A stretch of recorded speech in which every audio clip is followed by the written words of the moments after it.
এই শাস্তি স্বরূপ আল্লাহ প্রথমে হালাকু খান দিয়ে মাইর দেওয়ালেন, আমাদের হুঁশ হয় নাই।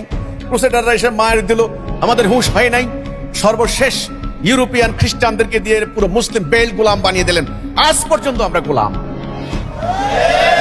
এখন এই পরিস্থিতি থেকে বাঁচতে হলে আমাদেরকে আবারও তওবা করে ঈমান আনতে হবে, মুমিন হতে হবে। মুমিন যদি হতে পারি, ওই যে মুসা আলাইহিস সালামকে যেমন আল্লাহ সাহায্য করেছেন, আল্লাহ অঙ্গীকার করেছেন কিন্তু মুমিনের সাথে, ওয়া কানা হাক্কান আলাইনা নাসরুল মুমিনিন, মুমিনদেরকে সাহায্য করা আমার হক।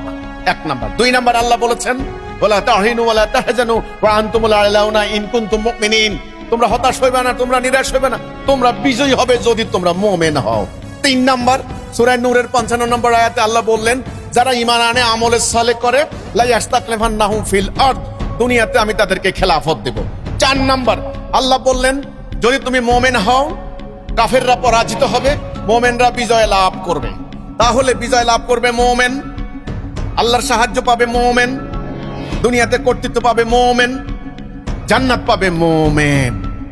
মুমিন ছাড়া আজকে যে প্রতিবাদ করছেন, বিক্ষোভ করছেন, মিছিল করছেন, কোনো লাভ হবে না।